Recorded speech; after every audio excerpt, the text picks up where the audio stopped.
نحمده ونصلي ونسلم على رسوله الكريم أما بعد فأعوذ بالله من الشيطان الرجيم بسم الله الرحمن الرحيم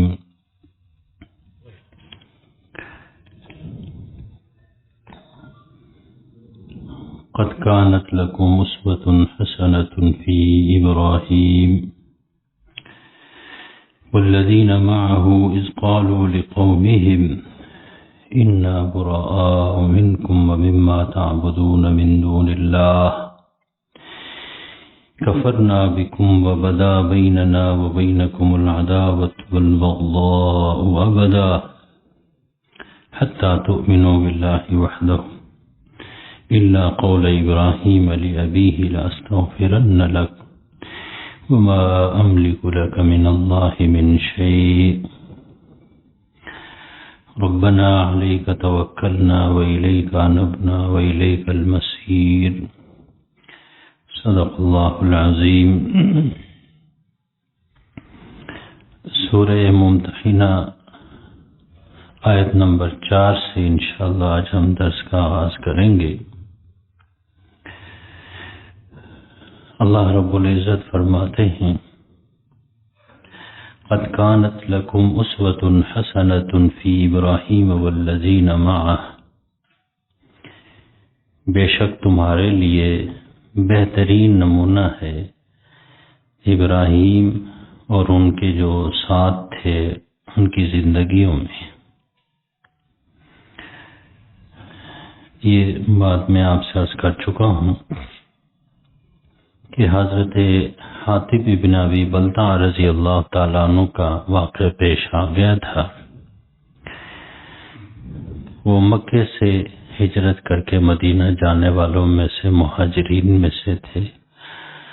مکہ چھوڑا، اپنے خاندان کو چھوڑا، مدینہ گئے، لیکن ان سے غلطی یہ ہوئی کہ فتح مکہ سے پہلے انہوں نے مشرکین مکہ کو خط لکھ دیا کہ حضور تم پر حملہ کرنا چاہتے ہیں، تاکہ مکہ والوں پر، مشرکین پر ان کا تھوڑا احسان ہو جائے، وہ ان کے بیوی بچوں کا، رشتہ داروں کا خیال رکھیں۔ یہ تو یقین تھا کہ مکہ فتح ہوگا، حضور پاک صلی اللہ علیہ وسلم فاتح بنیں گے، لیکن چلو تھوڑا سا مکہ والوں پر احسان ہو جائے۔ اب دیکھیے کہ مشرکین کے ساتھ رابطہ پچھلی صورت میں تھا، منافقین کے ساتھ رابطے کو قرآن نے مسترد کر دیا تھا، ان سے رابطہ نہ رکھے۔ اب جو مہاجرین تھے ان کو کہا جا رہا ہے کہ بھئی جہاں سے آپ ہجرت کر کے آئے ہیں، مشرکین مکہ، ان سے آپ نے رابطہ نہیں رکھنا، ان سے آپ نے تعلق نہیں رکھنا۔ اب آپ کے نئے تعلقات، ایمانی تعلقات پیدا ہو چکے ہیں، آپ کے بھائی مومنین ہیں۔ یہ مشرکین اور یہ کافر کبھی آپ کے نہیں ہو سکتے۔ یہ آپ اتنی بڑی غلطی کر بیٹھے ہیں اپنے جو نا بچوں کے لیے، خاندان کے لیے۔ پچھلی آیت میں فرمایا تھا کہ قیامت کے دن یہ آپ کے اولاد آپ کے کام۔ آج کل تو سارا کام ہی اس لیے ہوتا ہے کہ بچوں کو پالنا ہے، امریکہ میں تعلیم دلوانا ہے، رشوت لینی ہے، سود کھانا ہے، گڑبڑ کرنا ہے۔ جی بچوں کے روشن مستقبل کے لیے کون سی عقل مندی ہے؟ اپنی قبر باری کی جائے، اپنی قبر تاریک کی جائے بچوں کے روشن مستقبل۔ یہی وہ بچے کبھی جو نا بھائی سورہ فاتحہ پڑھ کے بھی ایصال ثواب ماں باپ کو بھول جاتے ہیں۔ اس لیے دعویٰ یہی ہے، مدعا یہی ہے، درخواست یہی ہے کہ جو کچھ خود کر سکتے ہو اپنے لیے ابھی کریں۔ بچوں کا جب وقت آئے گا وہ اپنے بچوں کا سوچیں گے، آپ کا نہیں سوچیں گے۔ بھول جاتے ہیں، سال گزر جاتا ہے، والدین کے قبر پہ نہیں جاتے، بھول جاتے ہیں، پتہ ہی نہیں چلتا۔ یہی قرآن کی بڑی حکمت ہے، بڑی زبردست بات ہے۔ یہاں پر بھی حاتب ابن ابی بلتع رضی اللہ تعالیٰ عنہ سے غلطی کیوں ہوئی؟ بچوں کی وجہ سے ہوئی، رشتہ داروں کی وجہ سے ہوئی، مشرکین سے رابطہ کہا گیا نہیں۔ اور پھر فرمایا کہ تم بھی ہجرت کر چکے ہو، اگر ہجرت کی نزاکت دیکھنی ہے، ہجرت کا کمال دیکھنا ہے کہ اللہ اور اس کے رسول اپنے دین کے لیے اپنے رشتہ داروں کو، خاندان کو، ملک کو چھوڑ کر جانے کی اگر تم نے بہترین مثال دینی ہے، وہ حضرت ابراہیم کی دیکھو۔ دیکھا، کہتے ہیں کہ بھئی قد کانت لکم اسوۃ حسنۃ فی ابراہیم والذین معہ، تمہارے لیے بہترین نمونہ، تمہارے لیے، تم مہاجر ہو، آئیڈیل کون ہے؟ ابراہیم اور جو لوگ ان کے ساتھ تھے۔ معلوم ہوا کہ جب وہ ہجرت کرنے لگے اپنے علاقے سے تو جو ایمان والے ان کے ساتھ تھے وہ بھی نکلے۔ کیسے؟ حضرت ابراہیم علیہ السلام نے بھی، حضرت ابراہیم علیہ السلام کا خصوصی طور پر حوالہ اس لیے دیا جا رہا ہے کہ عرب ابراہیم کو اپنا جد امجد مانگتے تھے، بڑے دادا۔ کہتے ہیں ان کو دیکھو انہوں نے کیسے ہجرت کی تھی، ہجرت کا نقشہ دے رہے ہیں، ہجرت کی کر رہے تھے۔ کیا کہا؟ اذ قالوا لقومہم، جبکہ حضرت ابراہیم علیہ السلام اور ان کے ساتھیوں نے اپنی قوم سے خطاب کرتے ہوئے کہا، انا براء منکم ومما تعبدون من دون اللہ، ہم تم سے اور جن کی تم عبادت کرتے ہو وہ بت، ان تمام سے ہم بیزار ہیں، بری ہیں، الگ تھلگ ہیں، ہمارا آئندہ تمہارے ساتھ کوئی تبلیغ، کوئی جو ہے نا رابطہ نہیں رہے گا۔ اب تک جو تمہارے بیچ میں تھے وہ اس امید کے ساتھ تمہیں تبلیغ کریں گے، تمہیں دعوت دیں گے، شاید تم گمراہی سے باز آ جاؤ، لیکن جب اب پتہ چلا کہ تمہارے اوپر دعوت کا، تبلیغ کا، کسی چیز کا کوئی اثر نہیں ہونا، اب تمہارے ساتھ ہمارا کوئی تعلق۔ دیکھا ابراہیم علیہ السلام نے ہجرت کیسے کی؟ بت پرستوں کے ساتھ تعلق منقطع کر کے۔ تمہیں بھی چاہیے کہ اب ان کے ساتھ سے تعلق، حاتب ابن ابی بلتع، اس طرح کے لوگوں کو کہا جا رہا ہے ہجرت اس طرح کرتے ہیں۔ اگر دین کے لیے، اللہ کی مرضی، اللہ کی خوشنودی کے لیے ہجرت کر چکے ہو، تمہارے لیے تو آئیڈیل ابراہیم علیہ السلام، تمہارے جد امجد تھے۔ ہجرت کرتے ہوئے انہوں نے کیا اعلان کیا تھا کہ بھئی آئندہ ہمارا تمہارے ساتھ کوئی تعلق نہیں، ہم تم سے الگ ہیں، تم سے بیزار ہیں، تم سے بری ہیں، اور تمہارے ان بتوں سے بھی بری ہیں۔ کفرنا بکم، ہم تمہارے سارے کاموں کے منکر، تمہاری بت پرستی کے، تمہارے رسم و رواج کے، ہم کیا ہیں؟ کفر کے معنی تو انکار، میں ہم تمہارے کسی کام کو بھی کیا نہیں کرتے قبول، تمہارے کفر، تمہارا شرک، تمہارے بت، سب کا ہم انکار کرتے ہیں۔ وَبَدَا بَيْنَنَا وَبَيْنَكُمُ الْعَدَاوَةُ وَالْبَغْضَاءُ أَبَدًا، اور ہمارے اور تمہارے درمیان دشمنی، والبغضاء، اور بیر، عناد، ہمیشہ ہمیشہ کے لیے۔ دیکھا، اعلان کر کے نکلے، آئندہ تم سے کوئی رابطہ نہیں ہوگا۔ ہاں، صرف یہ رابطہ ہو سکتا ہے اگر تم نے ہمارا ایمان قبول کرنا ہے، ہمارا بھائی بننا، آ جاؤ، اس کے علاوہ ہمارا تمہارا ذرہ برابر بھی اب تعلق قائم نہیں ہو سکتا۔ لیکن حضرت حاتب ابن ابی بلتع نے مکہ والوں کے ساتھ رابطہ رکھا، تعلق رکھا، دوستی رکھی، ان کو خط لکھا، اور پھر جو ہے نا بھئی وہ سرکاری راز فاش ہوا۔ ابراہیم علیہ السلام نے فرمایا ہمارا آئندہ تمہارے ساتھ کوئی تعلق نہیں ہوگا۔ کہتے ہیں اگر ہجرت سیکھنی ہے تو حضرت ابراہیم سے سیکھنی، ہجرت ایسی ہوتی ہے۔ ہجرت کی اپنی نزاکتیں، اپنی برکتیں، اپنی رحمتیں ہوتی ہیں۔ یاد رکھیے حضرت ابراہیم علیہ السلام بھی اپنا علاقہ چھوڑ کر جب نکلے ہجرت کی تو پھر ان کو کامیابیاں ملتی رہی۔ محمد رسول اللہ صلی اللہ علیہ وسلم جب مکہ چھوڑ کر نکلے، مدینہ گئے، پھر اسلامی ریاست قائم ہو گئی، پھر کامیابیاں اس لیے ہمارا کہتے ہیں نا کہ سفر وسیلہ ظفر، کہ جب ہجرت کریں گے، گھر سے باہر نکلیں گے تو پھر کامیابیاں ملنی شروع ہو جائیں گی، دینی بھی دنیاوی بھی دیکھا جائے. ہیں جی، ہجرت کے بغیر نہیں ہوتا. دینی کامیابیاں بھی دنیاوی کامیابیاں بھی ہجرت کرنی پڑے گی، گھر سے نکلنا پڑے گا. اس لیے یاد رکھیں، جو لوگ دنیا کے لیے جو ہے نا پاکستان سے باہر جاتے ہیں، تجارت کے لیے جاتے ہیں، وہ زیادہ کماتے ہیں کیونکہ ہجرت کر رہے ہیں.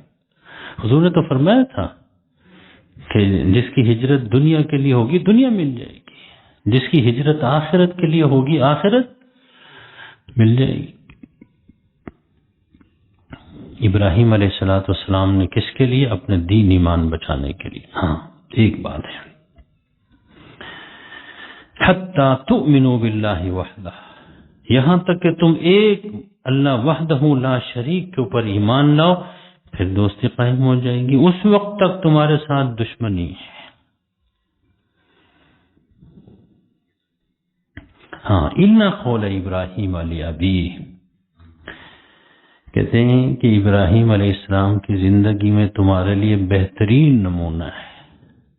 کہتے ہیں سوائے ایک کام کے وہ تمہارے لیے نمونہ نہیں ہے، استثناء ہے. اسوہ حسنہ ہے، لیکن یہ ایک کام اس اسوہ حسنہ سے مستثنیٰ ہے. وہ کیا کام ہے؟ اِنَّ قول ابراہیم علی ابی، مگر ابراہیم علیہ السلام کا قول اپنے باپ کو، لَأَسْتَغْفِرَنَّ لَكَ، میں تیرے لیے مغفرت کی دعا کروں گا. وَمَا أَمْلِكُ لَكَ مِنَ اللَّهِ مِنْ شَيْءٍ، اور میں تمہارے لیے کسی چیز پر قادر نہیں ہوں. تیرے نفع اللہ کے، یاد رکھیے کہ سارے معاملات اللہ کے ہاتھ میں ہیں. میں تمہارے لیے کسی چیز کا مالک، تمہیں نفع پہنچانے کا میں بذات خود کوئی جو ہے نا قادر اس بات کے اوپر نہیں ہوں. وما املک لک من اللہ،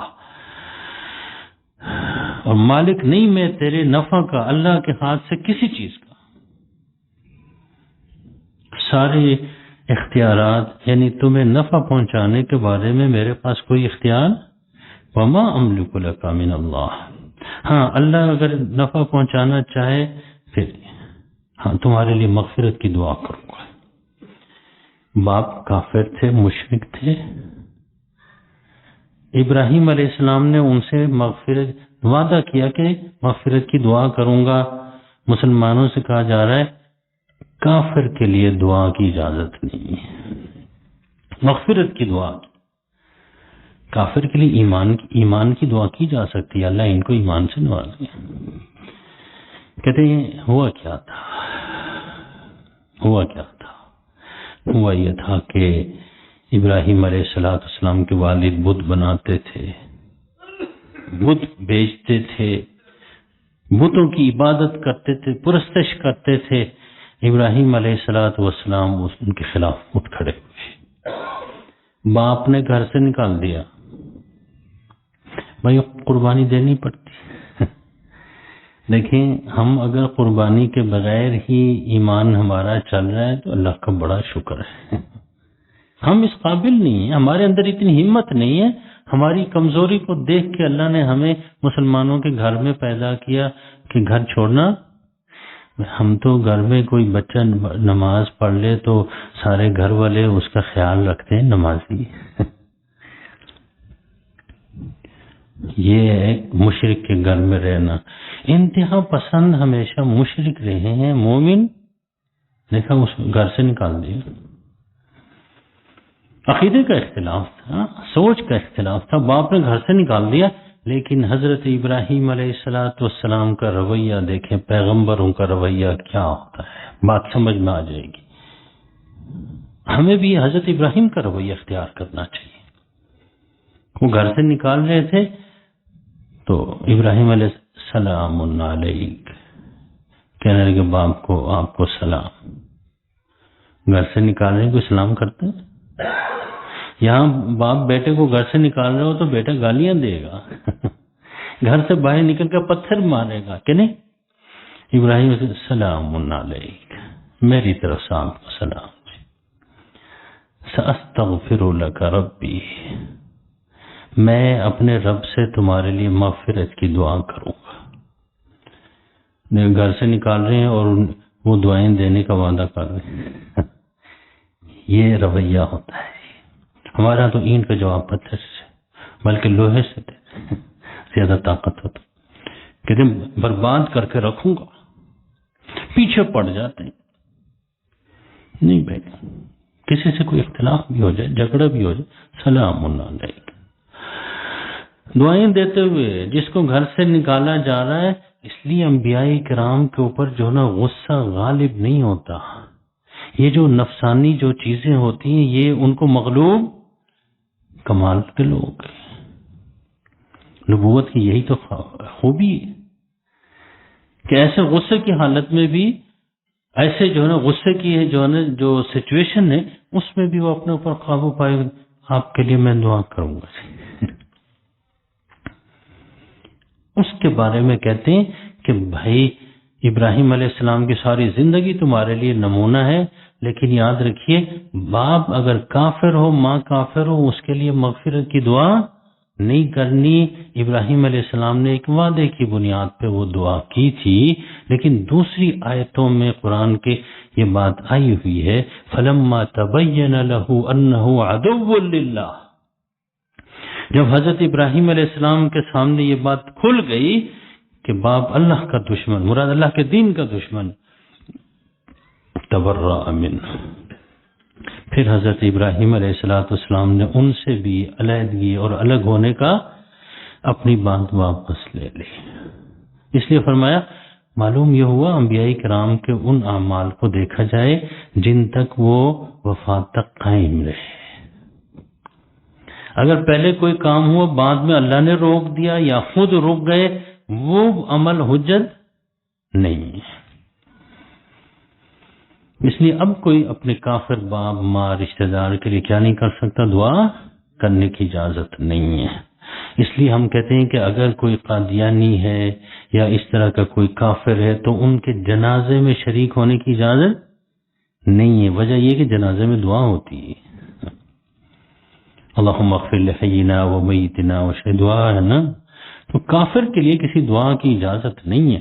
اس لیے کسی بھی ایسے طبقے کے لوگ، ہمارے ہاں تو قادیانی ہیں یا کوئی اور ایسے، ان کے جنازے میں شریک نہیں ہونا. جو علماء منع کرتے نا، لوگ سمجھتے ہیں مولویوں کی باتیں. بھائی یہ سارے قرآن کی باتیں، یہ ہماری نہیں. قرآن کا مطالعہ کرو، قرآن کو پڑھو، قرآن مسلمان بنا دے گا مجھے بھی اور آپ کو بھی. قرآن پڑھے بغیر فتویٰ کستے ہیں، آڑ مولوی صاحب کو بنا جی یہ مولویوں کی باتیں. بھائی جان ایسا ظلم نہ کریے، اپنی خامی ہمارے سر نہ تھوپیں. آپ کے اندر خامی ہے کہ آپ نے قرآن کو پڑھا نہیں، احادیث کو پڑھا نہیں. ہم وہی باتیں کرتے ہیں. کہیں ایسا نہ ہو کہ ہم قرآن کی بات بتائیں، آپ مولوی کی بات کہہ کر ان کو ٹھکرا دیں اور اسلام سے ہی خارج ہو جائیں. اپنے ایمان کی حفاظت کریں. وہ کافروں، مشرکوں، یہودیوں، نصارہ، ہندوؤں کے باتوں میں نہ آئیں. میں تو کئی مرتبہ گزارش کر چکا ہوں کہ عیسائی اپنے مذہبی جو پیشوا ہیں ان کو پادری، ان کو کیا کہتے ہیں؟ فادر. فادر کا معنی کیا ہوتے ہیں؟ آپ مجھ سے بہتر جان. باپ. اپنے مذہبی پیشوا کو تو کس کا درجہ دیتے ہیں؟ باپ کا درجہ دیتے ہیں، اس کی عزت کرتے ہیں. ہمیں کہتے ہیں کہ تمہاری ساری خرابیوں کی وجہ کون ہے؟ مولوی. ہمارے مذہبی پیشوا کو تو بدنام کر کے رکھا ہوا ہے. چھوٹے چھوٹے بچوں کو کہتے ہیں کہ یہ مولوی صاحب کے قریب نہیں جانا، بہت خطرہ ہے. مجھے وہ لوگ بہت اچھے لگتے ہیں جو علماء کی قدر کرتے ہیں، علماء کی عزت کرتے ہیں. ایک مرتبہ میں بیٹھا ہوا تھا وہاں جامع شفیع میں پہلی صف میں، تو وہ ایک صاحب آئے، انہوں نے مصلی، خوبصورت مصلی، قالین مسجائے نماز بچھا دی. میرے پاس آئے، کہنے لگے میرا دل، تاجر تھے، کہنے لگے یہ عیسائی اپنے مذہبی پیشوا کی عزت کرتے ہیں، ہمیں چاہیے کہ ہم اپنے علماء کی عزت کریں جو محراب میں کھڑے ہو کے ہمیں نماز پڑھاتے ہیں ان کا مصلی بھی اچھا ہونا چاہیے، ان کی جائے نماز بھی، ان کی زندگی بھی اچھی ہونی چاہیے، ان کی زندگی آسان کرنے میں ہم اپنا حصہ ڈالیں۔ میں نے کہا یار میں تجھ سے جو نا بڑا ایماندار آدمی، عام مسلمانوں میں بھی بڑے ایماندار لوگ ہیں، میں نے کہا کہ میں تو تجھ سے ایمان سیکھ رہا ہوں کہ جو دین کے خادم ہیں، جنہوں نے اپنی زندگی دین کے لیے وقف کی ہوئی ہے، یہ ان کی عزت ہونی چاہیے، ان کا احترام ہونا چاہیے، ان کی زندگی میں آسانی پیدا کرنے کی کوشش جائے کہ گالیاں دیں۔ اور تاثر یہ کو یہود اور ہنود اور یہود اور نصارہ یہ دے دیں تمہاری ساری پسماندگی کی وجہ، تمہاری کمزوری کی وجہ مولوی صاحب۔ مجھے مولانا حسن جان صاحب کی بات یاد آتی ہے، کہتے مدینہ یونیورسٹی میں بیٹھے، مدینہ منورہ میں بیٹھے تھے، مدینہ یونیورسٹی میں پڑھتے تھے، جامع شفیع کے فاضل تھے، شہید ہوئے مولانا حسن جان صاحب، اور پوری دنیا مدینہ یونیورسٹی میں پوری دنیا سے طالب علم آتے، یہ اول آئے تھے، وہاں پہلی پوزیشن لی تھی۔ پاکستانی زبردست لوگ ہیں، مواقع تو ملے۔ کہنے کہ میں مسجد نبوی میں چھٹی والا دن تھا، نماز پڑھنے مسجد نبوی آیا، وہاں میں اپنی کتاب دیکھ رہا تھا، ہماری دینی کتابیں پرانی ہوتی ہیں جی، پرانی سی کتاب دیکھ، ایک وہ بندہ آیا، مسلمان ہی تھا، وہ سیکولر قسم کا مسلمان، کیا کر رہا ہو مولوی صاحب؟ کتاب دیکھ رہا ہوں، یہ حدیث کی یا تفسیر کی کوئی کتاب تھی؟ کہنے لگے یہ پھٹی پرانی کتابیں دیکھ کے آپ نے امت کا بیڑا غرق کر دیا، لوگ چاند تک پہنچ گئے اور یہ آپ پھٹی پرانی کتاب یہاں بیٹھ کے دیکھ رہے۔ مولانا صاحب بڑے دانا آدمی تھے، یونیورسٹی میں پڑھ رہے تھے، کہنے لگے بیٹھ جاؤ، لوگ چاند تک پہنچ گئے، اچھی بات ہے، تم کود کے چھلانگ لگا کے سورج تک پہنچو، نہ میں نے تمہیں روکا ہے، نہ میری اس پھٹی پرانی نالائقی تمہاری اپنی ہے، کچھ کر نہیں سکتے اور بہانہ اس کتاب کو بناتے ہو، مولوی صاحب کو بناتے ہو۔ بھائی تو ہم تو تمہارے لیے دعا گو ہیں، ہم نے دینی رہنمائی کرنی ہے، دنیا کمانا، دنیا کو تمہارے ذمہ لگایا ہوا، کرو نا، کرو، ترقی کرو، ہم تمہارے لیے دعا کر، ہم نے نہیں روکا۔ یہ سڑکوں کے اندر کھڈے بنے ہوئے ہماری وجہ سے، تاثر یہ دیا جاتا ہے کہ اگر کشمیر میں زلزلہ بھی آتا ہے نا، کہتے ہیں بھائی مولوی صاحب کی وجہ سے شاید آیا، بھائی جان یہ ہماری وجہ سے نہیں، نہ قرآن کی وجہ سے، نہ حدیث کی وجہ سے، یہ تمہاری اپنی نالائقی ہیں، سڑکوں میں کھٹے۔ وہ زلزلہ جو آیا تھا وہ کشمیر میں وہ اللہ کی طرف سے آیا تھا، ہماری کوئی نالائقی اس میں نہیں تھی۔ اس لیے ہر بات کا الزام مولوی صاحب نے، کہ مولوی صاحب، آج تک پاکستان میں کسی مولوی کی حکومت آئی نہیں، ساری جنٹل مین کی حکومت آئی، بیڑا انہوں نے غرق کیا ہوا ہے، پھر بھی مولوی صاحب ترقی کے راستے میں کیا ہے؟ رکاوٹ ہے، نہ اللہ رکاوٹ ڈال، نہ رسول محمد رسول وسلم، نہ علماء، کوئی نالائقی اپنی ہے۔ ہم تو آپ کے لیے دعا گو ہیں کہ آپ اس دنیا کو بہترین بناتے ہیں، اچھی سی اچھی بنا دیں، ہسپتال صحیح بنائیں، دوائی ہسپتال ہم بناتے ہیں، ٹھیکہ ہمیں نے لیا ہوا ہے، ایک سال عمارت تیار کرتے ہیں، اگلے سال چھت ٹپکنی شروع ہو جاتی، میری وجہ سے، پھر بھی وہ اس نے مسلح ڈالا نا، مجھے اتنی خوشی ہوئی، میں نے کہا کچھ اللہ کے بندے ایسے بھی ہیں کہ جو چاہتے ہیں، جو ہمارے مذہبی علماء ہیں، جنہوں نے دین کی خدمت کے لیے اپنے آپ کو وقف کیا ہوا ہے، ان کی زندگیوں میں آسانیاں آ جائیں، جائے نماز ایک اچھی ڈال دی، وہاں خوبصورت۔ میرے عرض کرنے کا مطلب یہ کہ فرماتے ہیں کہ ابراہیم علیہ السلام نے جو دعا کی تھی، مغفرت کی، اپنے والد وعدہ کیا تھا، وہ وعدہ پورا کر دیا، لیکن اس پہ بھی جب ان تک کھل گئی بات کہ یہ اللہ کے دین کا دشمن ہے، تبرأ منہ، اسے برات کا اظہار کر دیا، اسے دور ہو گئے۔ اچھا، ہجرت یہ ہوتی ہے، اس لیے آگے فرمایا وَمَا أَمْلِكُ لَكَ مِنَ اللَّهِ مِنْ شَيْءٍ، اس میں عجیب بات ہے، جاتے جاتے بھی سلام علیک سأستغفر لک ربی، یہ بھی وعدہ کر رہے ہیں، جاتے جاتے بھی توحید کا سبق بھی دے رہے ہیں، نفع نقصان کا مالک اللہ ہے، میں تو دعا کروں گا اور تمہارے کسی نفع کا میں مالک نہیں. آج تو ہم ہر چیز سے بھی بھائی نفع و نقصان کے مالک بن. اللہ کی طرف رجوع کریں. دینے والی لینے والی ذات کون ہے؟ رابطہ اس سے ہمارا اس سے رابطہ کمزور ہے، میرا بھی آپ کا بھی. اس سے رابطہ قوی ہو جائے پھر دعا کریں، اللہ کی طرف رجوع کریں. اگر کوئی مشکل ہے، کوئی پریشانی ہے، اللہ کی طرف رجوع. کیا حدیث شریف میں آتا ہے جب بھی کوئی پریشانی آتی، مشکل آتی، بادر الی الصلاۃ، حضور پاک صلی اللہ علیہ وسلم صلاۃ حاجت پڑھنے کی طرف دوڑ پڑتے تھے. اللہ سے رابطہ ہو جائے، وہی مشکلیں آسان کرنے والا، وہی مشکل کشا، وہی حاجت روا.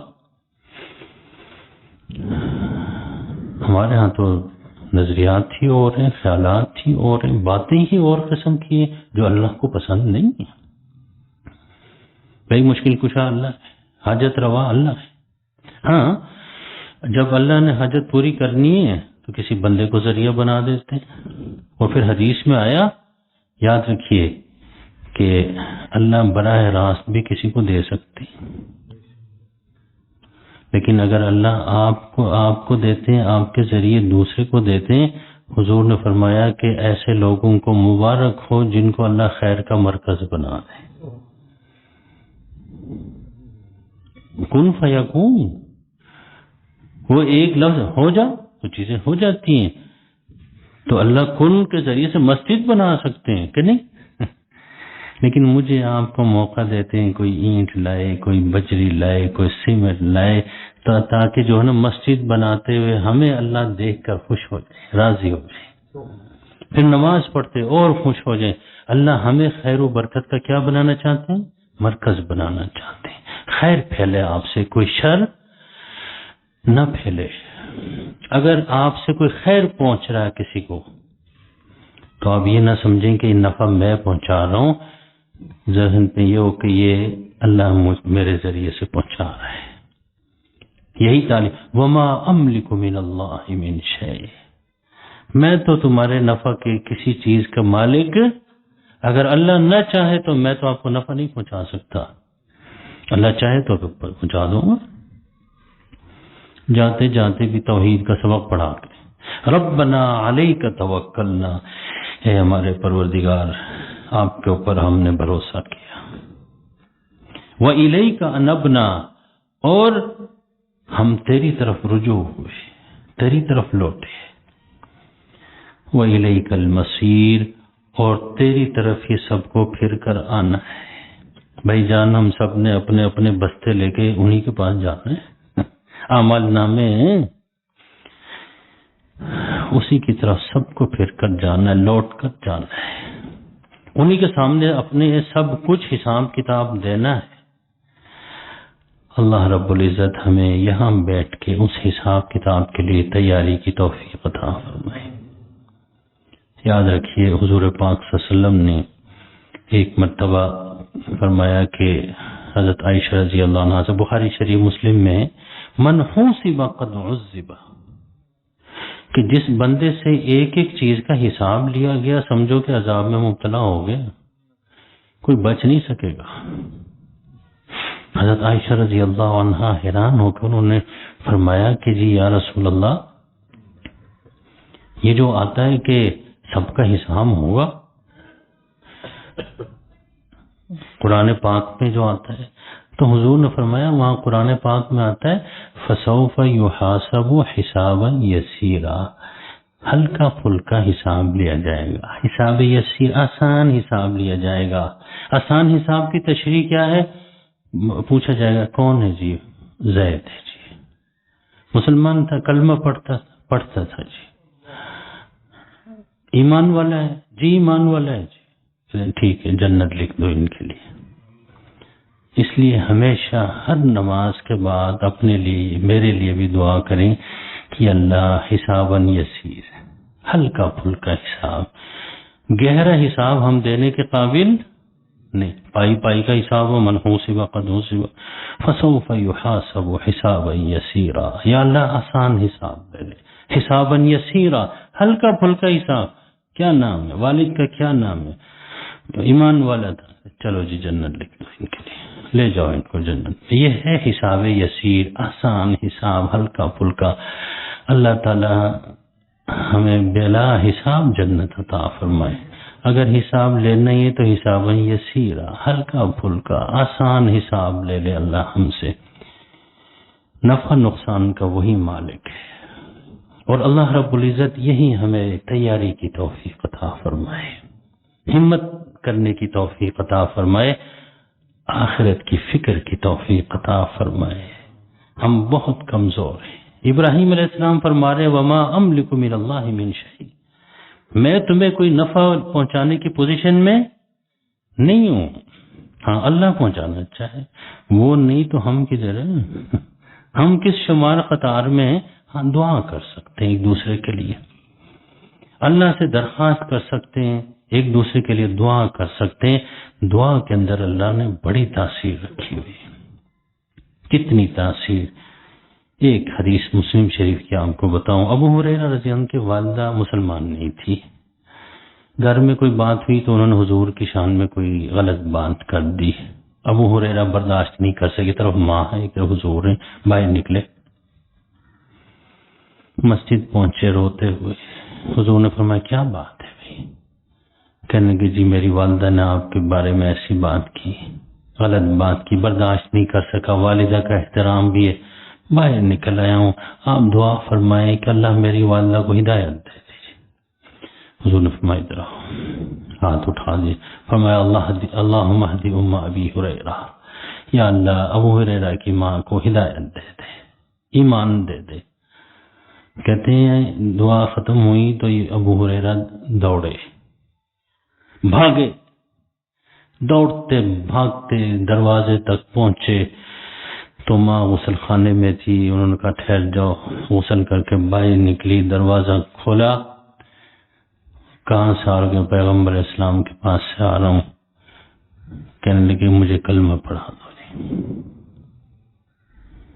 ابو ہریرہ سے یہ بات آتی ہے آپ بھاگے کیوں؟ آرام آرام سے جانتے ہیں، ہاں جی، کہتے ہیں کہ جی میں بھاگا اس لیے ہوں کہ میں پہلے پہنچتا ہوں یا میرے پیغمبر کی دعا مجھ سے پہلے پہنچتی ہے؟ کہتے ہیں جب گھر پہنچا ہوں تو پتہ چلا کہ حضور کی دعا پہلے پہنچ گئی تھی، میں تو بھاگ کے بھی نہیں پہنچ سکا۔